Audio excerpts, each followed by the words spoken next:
أعوذ بالله من الشيطان الرجيم بسم الله الرحمن الرحيم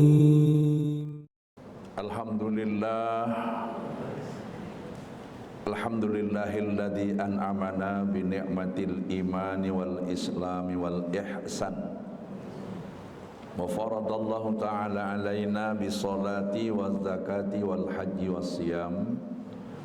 Asyhadu an la ilaha illallahul malikul haqqul mubin wa asyhadu anna muhammadan abduhu wa rasuluh shadiqul wa'dil amin.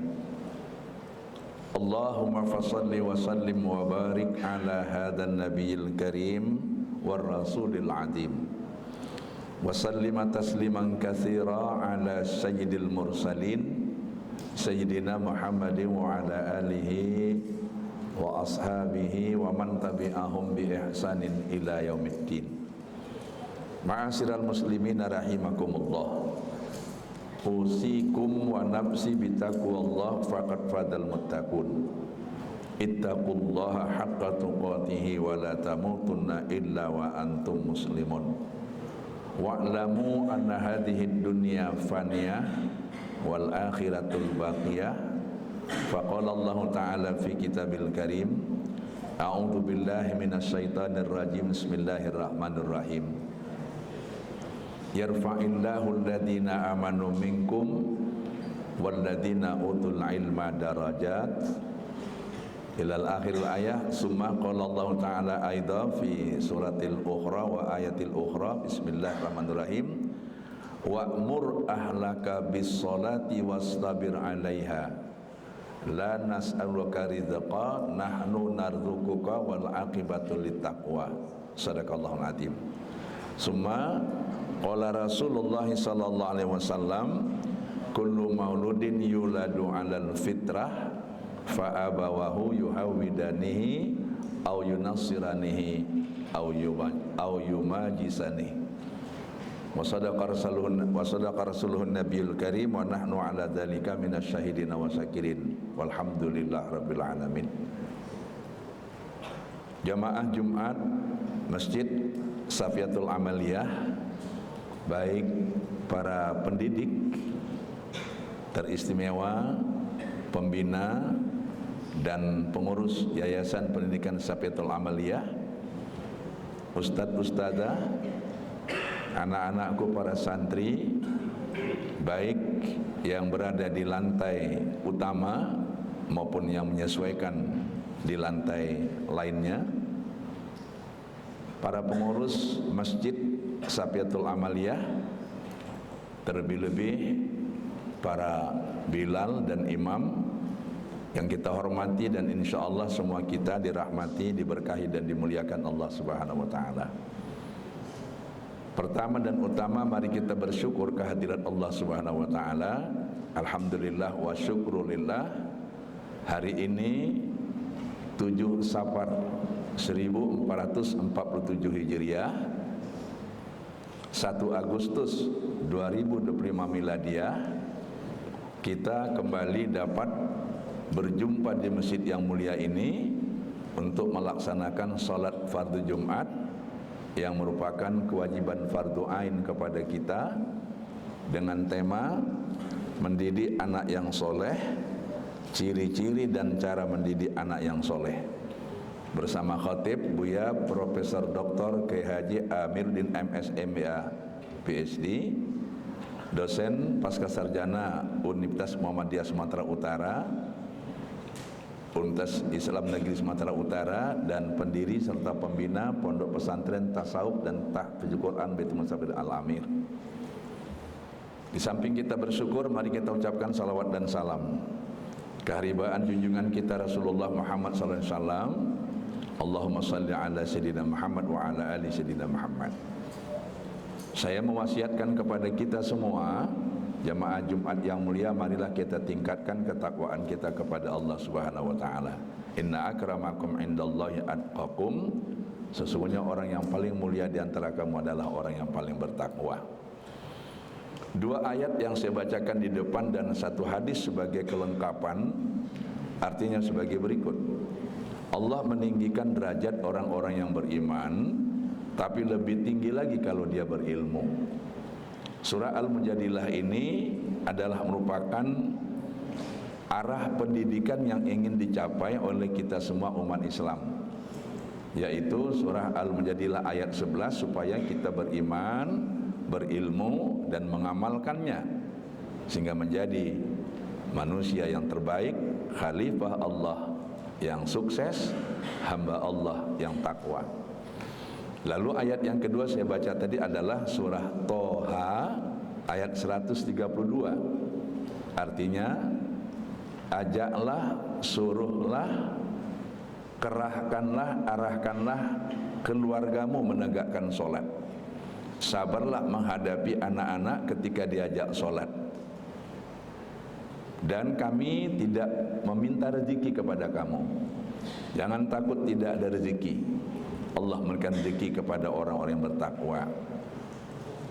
Lalu dua ayat ini saya linearkan dengan hadis yang sudah saya sebut redaksinya. Artinya, setiap anak itu lahir fitrah. Berbagai pendapat ulama tentang fitrah itu bisa kita ambil dua saja. Satu, Profesor Hasbi As-Siddiqi yang mengatakan bahwa fitrah itu artinya bertalenta, punya bakat untuk mengenal Allah. Dan ada lagi yang berpendapat yang kedua, Profesor Zakia Darajat, bahwa anak itu memiliki potensi untuk dididik karena dia suci, maka kedua orang tuanya, ayah dan ibunya, kalau lalai mendidiknya, dia tidak menjadi anak yang soleh, bahkan bisa menjadi anak yang berubah akidahnya menjadi Yahudi, Nasrani atau Majusi. Oleh karena itu pada khutbah ini saya sampaikan tiga hal penting sebagai inti dari khutbah, yaitu pertama, ciri-ciri anak yang soleh. Pertama, beriman kepada Allah, tidak musyrik, sebagaimana nasihat Luqmanul Hakim kepada anaknya, ya bunayya la tusyrik billah, inna syirka la dzulmun adzim. Wahai anakku, jangan syarikatkan Allah, karena kemusyrikan itu adalah kezaliman yang luar biasa. Maka wajib kita mendidik anak kita mengenal Allah, dan pilihan sekolah di mana diajarkan agama itu sangat penting. Yang kedua, menegakkan solat. Alhamdulillah, di lembaga pendidikan Yayasan Safiatul Amaliyah ini ada masjid. Di sini kita dididik solat dan memang itu kewajiban. Wa aqimis sholah, tegakkanlah solat. Yang ketiga, berbakti kepada kedua orang tua. Wabil walidaini ihsana. Alhamdulillah kita dididik untuk hormat kepada orang tua. Yang keempat, senantiasa kita mendoakan kedua orang tua kita, karena mereka lah yang berusaha dengan setulus hati, ikhlas mencari rezeki untuk menyekolahkan kita. Allahumma gfirli wali walidayya warhamhuma kama rabbayani saghira. Kemudian rajin dan tekun belajar menuntut ilmu. Hal yastawil ladzina ya'lamuna wal ladzina la ya'lamun? Samakah orang yang berilmu dan orang yang tidak berilmu? Tentu tidak. Surah Az-Zumar ayat 9 ini memberikan informasi bedanya orang yang berilmu dengan tidak berilmu.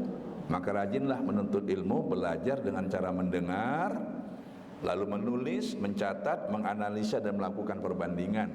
Boleh studi banding dalam negeri, boleh studi banding keluar negeri. Kemudian hormat dan patuh serta berbakti kepada guru.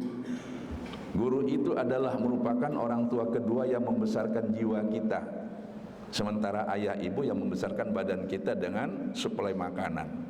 Oleh karena itu tidak boleh durhaka kepada guru. Yang ketujuh, baik dan suka menolong sesama teman, tidak suka membuli kawannya, karena itu adalah perbuatan yang tidak baik dan merugikan diri sendiri dan kawan kita. Kemudian yang kedelapan, pemurah, tidak pelit dan tidak sombong. Yang kesembilan, berprinsip mandiri, tidak menganggarkan orang tuanya karena pangkat, jabatan dan kekayaannya. Mentang-mentang orang tuanya kaya, sombong. Kekayaan orang tua bukan milik kita, itu adalah hasil jerih payahnya. Maka jangan menganggarkan pangkat, jabatan, kekayaan orang tua.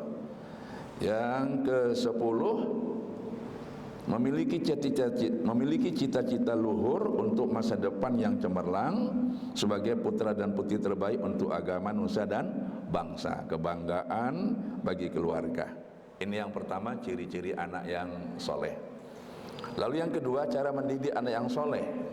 Kita bicara 3, waktu, cara dan pelakunya. Waktunya adalah bahkan sebelum orang tua, yaitu suami istri, ayah ibu menikah, harus menjaga sterilisasi kehidupan sebagai laki-laki yang pure dan wanita yang virgin. Ya, kita menemukan kasus-kasus di mana ada anak yang lahir di luar nikah. Na'udzubillah min dalik. Kemudian caranya bagaimana? Sejak anak dalam kandungan didoakan oleh kedua orang tua, diberi makanan, minuman yang halalan thayyiban, dijaga tidak terkontaminasi dengan hal-hal yang buruk. Ini adalah merupakan cara yang mesti dilakukan oleh kedua orang tua, yaitu ayah dan ibu maupun keluarga yang ikut membantu. Sehingga dengan demikian fasilitas yang diberikan kepada anak adalah barang yang halal dan barokah. Lalu caranya bagaimana? Orang tua terutama ibu menjadi guru pertama dan orang pertama memberikan contoh teladan kepada anak. Maka ibu adalah merupakan sosok yang sangat penting mendidik anak supaya anak itu menjadi anak yang soleh. Demikian juga ayah tidak kalah pentingnya, tetapi ayah sering berada di luar rumah untuk mencari nafkah. Kemudian yang tidak kalah pentingnya adalah bagaimana kita melaksanakan kegiatan itu di tengah-tengah pendidikan anak. Ki Hajar Dewantara mengatakan, ingar sosong tulado ing matio mangun karso tut uri handayani. Kalau kita di depan menjadi contoh, di tengah membersamai, dan di belakang memperhatikan, mengawasi, dan memberikan kepada anak-anak itu solusi kalau ada masalah. Kita tidak boleh membiarkan anak-anak menghadapi sesuatu tanpa ada bimbing dan arahan dari guru-gurunya dan dari orang tuanya. Demikian juga kepada guru, kita tentu mengharapkan mereka memberikan ilmu yang sebaik-baiknya dan sebanyak-banyaknya kepada muridnya. Dan yang tidak kalah pentingnya orang tua adalah memberikan doa restu kepada anaknya, karena doa orang tua itu makbul. Ridha Rabbi fi ridha walidain wa suhtu fi suhtihima. Ridhonya Allah mengiringi ridha orang tua, dan murkanya Allah mengiringi murka orang tua. Oleh karena itu harapan saya khutbah ini meresap di hati kita para guru dan orang tua, lalu anak-anakku para santri semuanya bisa mengamalkan ciri-ciri anak yang soleh, sehingga insya Allah dari lembaga pendidikan Yayasan Safiatul Amaliyah ini akan lahir putra-putri yang soleh dan solehah, cerdas, unggul, dan berguna kepada agama, nusa dan bangsa. Mudah-mudahan khutbah ini bermanfaat kepada kita. Terima kasih dan mohon maaf.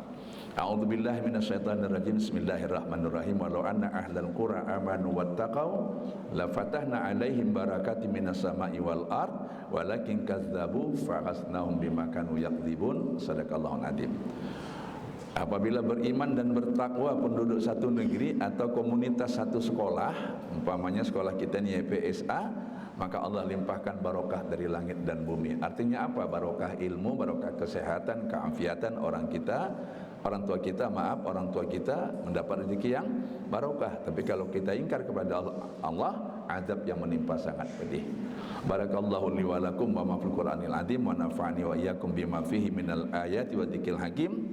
Aqulu qawli hadza wa nastaghfirullahal azim li wa lakum wa li walidayya wa li walidaykum wa li sairil muslimin wal muslimat wal mu'minin wal mu'minat fastaghfiruh innahu huwal ghafurur rahim.